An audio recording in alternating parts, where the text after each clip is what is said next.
I'd try to do something nice for my in-laws for once, and plan a big family trip to their dream destination, only for them to show up shamelessly at the airport with husband's ex-wife, and the kids she had by cheating on him, claiming their grandkids deserve a vacation too. So I canceled their trip too, and told them they can plan their own trip with their real daughter-in-law. Hi guys. I'm being called a lot of names because I didn't take my father-in-law Jacob, 58, male, and mother-in-law Alana, 56, female, on a trip with me and my husband, Ethan, 34, male. The two of us had decided to take Jacob and Alana on a vacation with us after I got a huge promotion at work. I was going to pay for everything and treat them to a good time. Everything was fine until they showed up at the airport with my husband's ex-wife and her kids in tow. They told us that they invited the ex-wife and the kids and we were supposed to pay for them as well.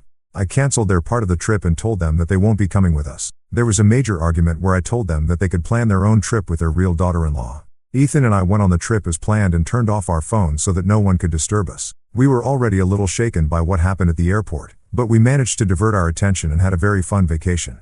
But as soon as we came back and switched our phones back on, our inbox was flooded with messages and voicemails. Jacob and Alana sent us a total of 210 texts and voicemails. Basically, they said that they felt highly disrespected by our actions and are demanding that we apologize for disrespecting them and canceling the trip. They also want me to make things right somehow.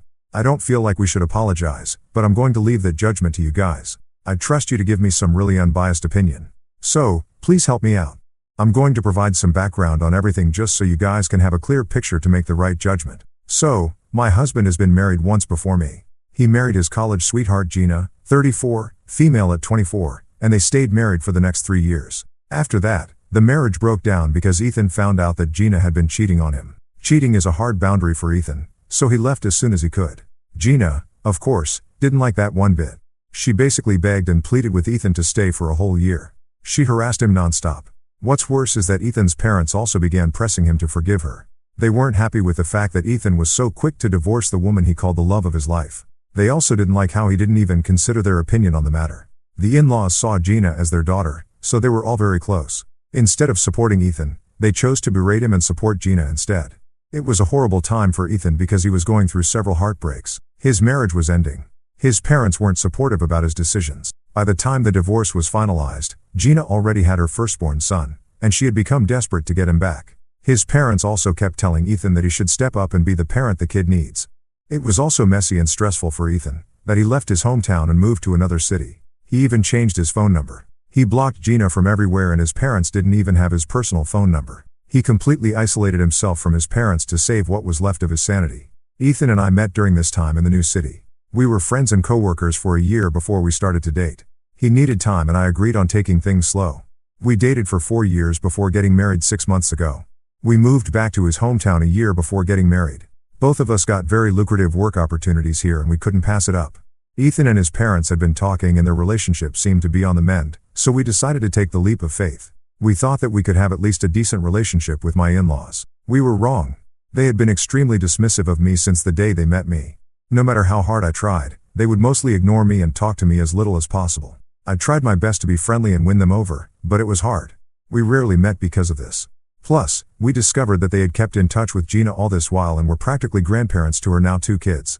Ethan and I were both uncomfortable with this, but the in-laws just dismissed our feelings. Their logic was that they were free to be friendly with whoever they wanted. Fair enough, so we kept our distance. We did go to their place for dinner and all, but it was clear that they didn't care about me, and they didn't particularly want me there. There had been some drama at the wedding because Alana wanted us to invite Gina and the kids as their +1. After a major argument, we were able to shut that down. The wedding thankfully went without a hitch, and we thought that eventually things would improve. Spoiler alert, they didn't. Alana and Jacob would constantly talk about Gina and the kids, even when it was evident that we felt uncomfortable. They simply didn't care. Somehow, I still thought that maybe they would warm up to me eventually. I grew up in a close-knit family, so I have a bit of a people-pleasing side. Last month, I got a major promotion at work, so I decided to celebrate it with a vacation. We selected a destination where the in-laws always wanted to go. Since I had the money, I decided to invite them and pay for their share because I knew it was their dream destination. They happily agreed and we began planning. I think the last month had really raised our hopes and expectations. Alana and I were talking regularly and planning stuff together. It felt like we were finally getting close and they were warming up to us. Family dinners were not that awkward and overall very lively. Ethan and I genuinely thought that this would be the turning point in our relationship, but it was all for nothing. We were in for a rude awakening when we arrived at the airport on the first day of the trip. I had booked all their tickets as well, so we had to meet up before going on. Alana and Jacob showed up on time, but insisted that we wait a little. They wouldn't tell us why we were waiting. When we saw Gina walking towards us with the kids, we immediately knew what was up. The in-laws proudly announced that Gina and her kids were coming along with us. Why? Because their grandkids deserved a vacation, too. And Gina, of course, couldn't leave the kids with us, so she was invited along, too. Alana declared that they had already purchased the flight tickets for the three of them, so we didn't need to worry about it. But we had to figure out their accommodations and how to add them to our activities. They kept rambling about how we would plan stuff while Ethan and I stood there dumbfounded. Mind you, this was the first time Ethan and I had seen Gina since the divorce. Gina, of course, was eyeing me up and down while expectantly looking at Ethan. After a while, I just stopped my in-laws rambling and told them that Gina and the kids are not coming along with us and we were definitely not paying for them. There was an argument where Jacob and Alana basically told us that we were being unfair to exclude Gina and her kids after they invited them on the trip. Alana even said that since the tickets are already paid for, we should just be generous and take the poor single mother and her darling kids, too. After all, Jacob and Alana would hate to have a vacation without the kids, who they call their grandchildren. We argued for a while, but it was leading nowhere. I was getting mad at my in-laws, and in the heat of the moment, I decided to cancel their tickets. I simply don't want to waste my money on them after they had disrespected me and acted like entitled idiots. You already know what happens next. Ethan and I went on vacation and canceled their part of the trip. Now my in-laws are saying that I have been cruel and I have no humanity in me. They also said that I disrespected them and embarrassed them by canceling their trip and denying their guests. It's turned into a big crap show now and I don't know what to think. Did I really do something wrong? Should I have reacted some other way? Edit. Okay, that's way too many comments with questions. I know you guys want some more detail, so I'm just going to share it here. I got some weird comments about how my husband must be lying to me about the kids' paternity if his own parents feel so strongly about the kids. For the record, none of those kids had been raised by my husband for even a day. Ethan found out about the cheating and possible paternity confusion long before the eldest child was born. Gina was 7 months along when the cheating came out. Yes, he did spend the 7 months looking after Gina and expecting her eldest child to be his. However, the child never really knew him and vice versa because the cheating came out before Gina gave birth. Some of you have been questioning me and accusing Ethan of possibly lying about the children's paternity since Jacob and Alana feel so strongly about the kids being their grandkids. Well, I don't know if you guys are projecting or just genuinely suspicious, but the truth is that Ethan isn't their father. Prenatal DNA tests had been done, and it was found out that Ethan wasn't the father. To be very honest here, both Ethan and Gina wanted the paternity test to show Ethan as the father. Ethan had been really looking forward to having a child, and Gina knew that her affair partner would run for the hills if she tried to approach him for taking responsibility for the kid. Ethan did a lot of serious thinking and came to the conclusion that he wouldn't be able to overlook the cheating, let alone raise an affair child. So, he made the decision to leave. The court couldn't do much because DNA tests clearly said that he wasn't the father. He did have to pay a lot of money as a one-time settlement of the divorce. That decision drained him financially, but he desperately wanted to keep Gina away. So, it's not like Gina was suffering and on the streets. The in-laws had been paying her rent and giving her money anyway. Then after the divorce, she had plenty to build good savings for the kid and maintain their lives until she found a good job. I feel like Gina walked away with little to no consequences and actually came out rich after the divorce. As for her second child, well, Ethan had been long divorced from her and hadn't even visited his hometown in 2 years around the time she got pregnant. So, no, none of the kids belong to him. Jacob and Alana call them their grandkids because they are delusional. At this point, though, I feel like they truly are my in-laws' grandkids because Gina has clearly more value in their eyes than their own son. Update 1. I got some really valuable insights from the comments and I honestly didn't think that so many of you would chime in and offer your 2 cents. 100 comments on my post have been sort of surprising for me. I am glad that this post didn't go too viral though. I don't really want this floating around. I did use fake names and all, but I really don't want people to find out who we are. It's not like I have anything to hide. It's just that I don't want the kids to somehow suffer because I decided to vent to internet strangers. Contrary to what some of you think, I do have compassion for the kids. None of this is their fault. Frankly speaking, I don't care if Jacob and Alana continue treating them like their grandkids. Ethan is hurt about it, but he would have overlooked that too if they hadn't continuously pushed the kids into our lives. They know that it makes us uncomfortable, but they still pull stunts like this and then try to guilt us into doing what they want. Ethan and I usually leave and put the in-laws on a timeout when this happens. This was literally the last straw. I still can't believe that they had expected Ethan and I to fund Gina and her kids' vacation as well. It's too much for us to even comprehend. When I straight up told them that I won't be paying a cent for Gina and her kids, they had the nerve to nonchalantly ask Ethan to pay their share. I missed mentioning this in the original post. There are more reasons than one why we decided to ditch my in-laws and told them that they would never get to vacation on our dime again. I always knew that Jacob and Alana didn't particularly care for me, but this was just downright disrespectful. Not to mention that they repeatedly stepped all over their son's feelings to give their grandchildren and daughter-in-law a free vacation.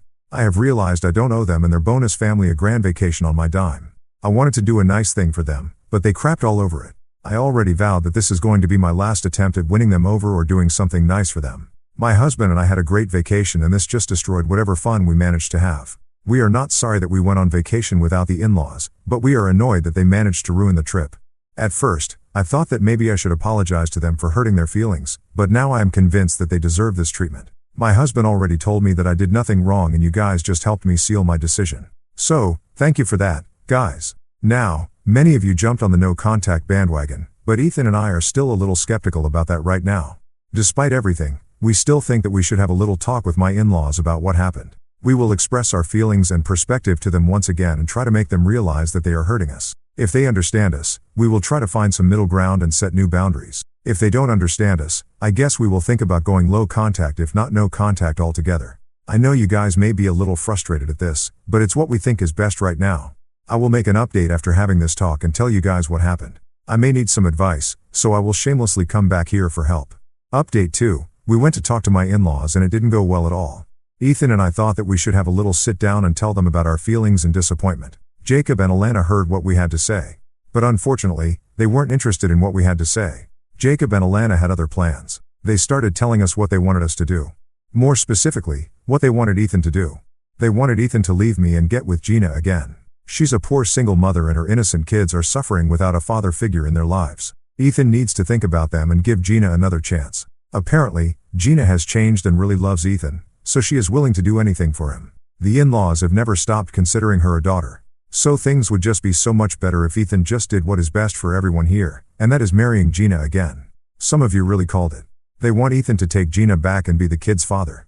My in-laws are just something else. They have absolutely no regard for their son and his feelings. I'm not even going to get into my feelings and boundaries because they clearly never cared for me. I was right in telling them that Gina is their real daughter-in-law because that's the reality after all. I don't know why my in-laws have been so offended by me since they literally do consider Gina the real daughter-in-law. I am literally shaking my head as I type this out. My husband and I had gone above and beyond to overlook whatever boundaries the in-laws had crossed so far. We even went over to their house to try and talk this out. Both of us felt extremely disrespected at the airport, but we still wanted to give them a chance to apologize and understand our perspective. We were clearly expecting way too much from them. The in-laws haven't been able to move on from my husband's first marriage. I was extremely mad when they asked Ethan to get back with his ex, but I think Ethan is the one who has been affected worst by this. He looked heartbroken, extremely sad when his parents berated him for not giving Gina another chance and not stepping up to be the kid's father since that's what they need right now. He was completely speechless and couldn't even form a reply. It was I who yelled and screamed at them before taking my husband and leaving. Ever since we came back, Ethan has been extremely depressed, and I even caught him crying yesterday. He hasn't said much except for how he can't believe his parents don't care about him one bit. I think it's high time that we go no contact with them. But this has to be a joint decision. Once my husband is in a better headspace, we will talk about this. For now, the two of us will be coming to terms with what happened while also dodging all the stupid texts that my in-laws are sending us. These two are just relentless. Also, their sense of entitlement is out of bounds. Gina hasn't reached out to either of us, so at least that's a good thing. I don't know if she is a part of this problem or just a silent spectator. Guess we will eventually figure that out too.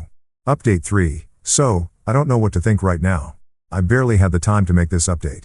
This is going to be an open update because we still have a lot of questions and stuff. My husband's also a major wreck right now, which is why I have been dedicating my time and attention to him. Things have taken a drastic turn after my father-in-law, Jacob, showed up at our house yesterday. He looked really uncomfortable and uneasy, just like we were. We didn't even know if letting him in was a good idea. But Jacob kept insisting that we hear him out because what he wanted to say was important. We really weren't prepared for what he was about to reveal. So, right off the bat, he apologized to both me and Ethan. He was super emotional and kept saying sorry for all that had happened. Jacob and Ethan mostly talked and it was the single most uncomfortable conversation I ever witnessed. Jacob revealed that he was more or less going along with whatever his wife said or did. Keeping in connection with Gina and supporting her after the cheating was mostly Alana's idea. And somehow Jacob thought it was the right thing to do. I mean, why wouldn't he? Because he forgave Alana for cheating on him. So, it's natural that he would support Gina. Mind you, this was something none of us knew. Ethan was completely taken aback when this was revealed. Jacob told us that Alana had cheated on him and he found out about it when Ethan was 2 years old. He stayed for the sake of his kid and chose to forgive Alana. So when Ethan wanted to do the opposite of what he did, Jacob was sort of mad about the situation. He didn't want to seem like a hypocrite. So he supported Gina and her child. Also, he was too invested in the idea of having a grandchild and didn't realize that he was pushing his own child away because of this. He apparently had a rude awakening when Ethan moved away and cut contact with them. For years, he tried to reach out to his son, and he was the one who pushed for reconciliation when Ethan came back. To be very honest, he hasn't been as pushy about the grandkids as Alana was. He was hesitant to invite Gina and the kids on a vacation, but Alana convinced him that it would be a great opportunity to make Ethan see that they could be a family. The plan was to isolate me so that Ethan would be stuck with Gina and the kids and somehow would come to the realization that them being a family is still possible and probably the best for everyone. Jacob said that he was uncomfortable by this, but thought he was doing the right thing by caring about two innocent kids and trying to build a family for them. After the big blow up at the airport, he has been questioning if what he's doing is right. Still, the full extent of his actions didn't register until he saw how disappointed and sad Ethan looked that day at his house. Again, Alana did most of the talking that day, so I can see that Jacob wasn't 100% dedicated to what he was selling. Ethan and I went radio silent after that day, and Jacob finally realized that he may have lost his son for good this time. He begged Alana to drop the nonsense, but she kept telling him that this was the right thing to do. In the end, a different sort of doubt kept cropping in his head. Jacob now thinks there's a possibility Ethan isn't his kid. He never questioned his son's paternity before simply because it never occurred to him that Ethan may not be his son. Now he's having doubts. I won't get into any more details of what was said, but I will tell you that they are taking a DNA test to confirm. It was Ethan who wanted to know. He said he won't deny his father the knowledge of his paternity. The entire thing has broken Ethan completely. He broke down and had a panic attack right after Jacob left. Jacob was also not in the best health because he cried a lot and looked equally broken. I don't know if he has discussed his doubts with his wife though. On other news, Gina reached out to Ethan recently. Basically, Alana gave her the courage to express her feelings to Ethan and beg for another chance. She made this long text about how she's so sorry and now she's a changed woman. So everything will be fine the second time around. She also said some melodramatic stuff about her being a poor, single mother and her kids growing up without a father. It was just plain desperate and pathetic. She is convinced that they will be a very happy family if he just forgives her and starts fresh with her. No mention of me or anything. It's like I just don't exist to these people. Not that I care what Gina thinks about me. And after what I learned, I don't care if Alana doesn't consider me a daughter-in-law. I don't even care anymore. I would rather just go no contact with her and call it a day. We're still deciding on what to do, but we are leaning towards cutting her off. As for Jacob, we need time to decide what to do. All we can do now is wait for the DNA test results. Update 4. Hi guys, I'm so sorry for going missing from the sub. I know that lots of you have been waiting for an update and I could have come here sooner, but I really had a lot of things to deal with, so I didn't have the time. I got busy with life events and work, so I didn't have time to make an update. But today is the day I tell you what happened. So, the DNA test was done and the results confirmed our worst fears. Ethan isn't Jacob's biological child. No wonder Alana was so adamant that Ethan make things work with Gina and her kids. She probably wanted to make an example of Jacob if she was ever caught. I don't know for sure, but this is the only explanation I have. I guess Alana really sympathized with Gina because of her own shortcomings. After the DNA results were declared, Ethan and Jacob confronted Alana. I was present there on my husband's request, but I stayed silent because it wasn't my battle. Alana denied everything and even suggested that I was putting ideas in their heads. Then Jacob whipped out the DNA test results, which made her go completely pale. There was a lot of screaming and crying. Alana didn't say anything. She just cried while Ethan and Jacob went ballistic at her. It was a major fight that broke the family. Correction. Alana's actions broke the family. Jacob straight up said that he will divorce her and he has already filed despite Alana's objections and pleadings. As for Ethan and I, we have gone completely no contact with Alana. Ethan made it very clear to Alana that he was done with her and he would rather protect his family than have a sorry excuse of a mother like her. Ethan had been particularly protective about me, especially because I found out I was pregnant a day after the DNA tests came back. Yes, we were all frazzled, but Ethan said that the news really changed him. He realized that instead of lamenting over his mother's actions, he needed to stand up for himself and his family. He said he simply cannot imagine doing to his kid what his mother did to him. He got a better perspective of the situation which helped him stand up for himself.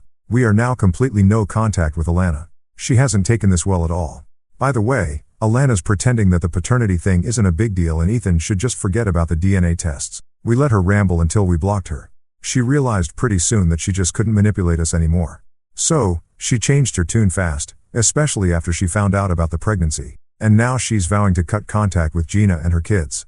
I really feel bad for the kids. They definitely didn't deserve this. Gina is another story. She showed up at our house screaming and crying about how she had already told her kids that Ethan was going to be their dad and now she didn't know what to do. She tried to pin the blame on us and say that we were being cruel and unreasonable. The woman is just as delusional as my mother-in-law. Anyway, we sent her on her way and clearly told her that we will press charges for harassment and call the cops on her if we see her contacting us or coming near us. She tried harassing us for a few days, but eventually gave up. I don't have any information on her right now. Alana did try to get family members to change our minds and make us forgive her. But when we started to tell them what she actually did, we learned that Alana had been feeding them lies about why we cut her off. As soon as the news of the divorce became public, people backed off and even apologized for not hearing all sides and making rash judgments. We have chosen to forgive them, but are maintaining some distance. The same goes for Jacob. No matter what, Ethan and I simply cannot ignore the way he has also overlooked our feelings. Jacob has already apologized to us and is making amends. Jacob also told Ethan that he is his son since he raised him. The two of them occasionally talk and Jacob is going to have access to his grandchild, but we are still going to maintain some boundaries and take time to fully forgive Jacob. On many of your recommendations, Ethan joined therapy to deal with everything that happened. We also joined couples counseling just for good measure. Ethan is doing much better now that he has help. The two of us are now putting this all behind us and concentrating on the new member who is about to come into our lives. I hope you will wish us well. This is going to be the last update. So, well, this is it.